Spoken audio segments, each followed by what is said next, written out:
40 tahun pertama PT PAL sejak awal dibangun hingga tahun 2020, PT PAL boleh dikatakan sales yang pernah dicapai itu di maksimal 1,6 triliun US dollar. Mohon maaf, terlalu tinggi ya. 1,6 triliun rupiah ya. Tetapi pada tahun 2021 mulai ada peningkatan yaitu 1,8 triliun. Kemudian 2022 meningkat 2,5 triliun dan akhir Desember kemarin 2023 3,6 triliun. Dan insya Allah di tahun ini kita akan meningkat, target kita adalah minimal 5,1 triliun. Jadi peningkatannya sangat-sangat signifikan. Halo Sobat, mantap dan mantap. PT PAL Indonesia kebanjiran pesanan kapal baik kombatan maupun non-kombatan. Baik untuk pesanan dalam negeri maupun pesanan luar negeri.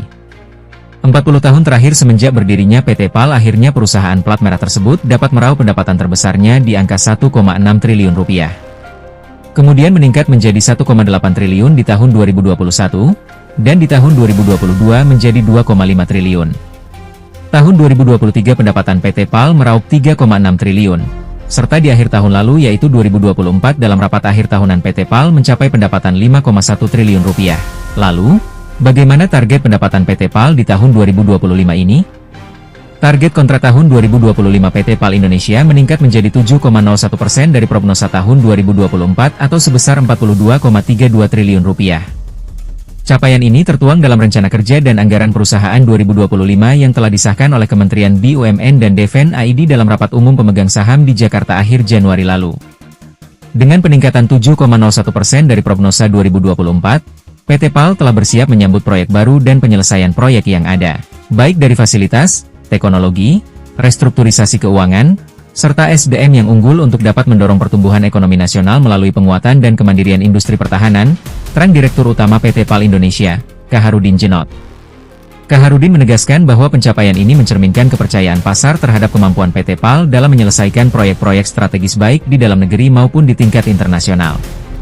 Saat ini PT PAL tengah menggarap berbagai proyek strategis, termasuk alutsista pesanan Kementerian Pertahanan RI dan TNI Angkatan Laut. Produk non-alutsista juga digarap oleh PT PAL yaitu produk untuk eksplorasi energi pesanan PT PLN dan PT Pertamina, serta kapal ekspor pesanan Uni Emirat Arab dan Filipina.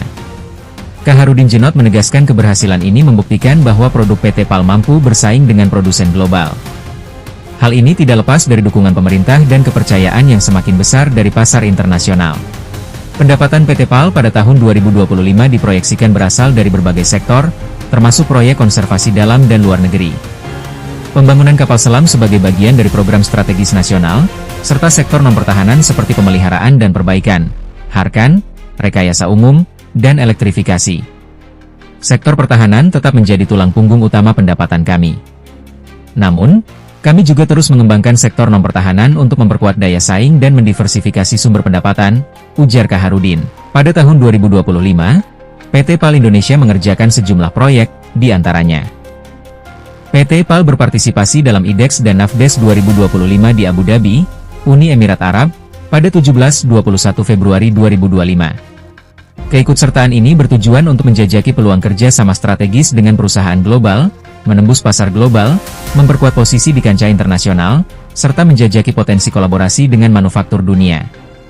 Selain itu pada ajang International Defense Conference atau IDC 2025, PT PAL menjadi narasumber dalam yang membahas masa depan pertahanan global. Program selanjutnya adalah program R41. PT PAL mengerjakan kontrak dengan Kementerian Pertahanan, Kemenhan, untuk permajaan kapal-kapal Republik Indonesia. Pengembangan produk pertahanan berteknologi tinggi, PT PAL mengembangkan produk pertahanan berteknologi tinggi yang memenuhi standar internasional.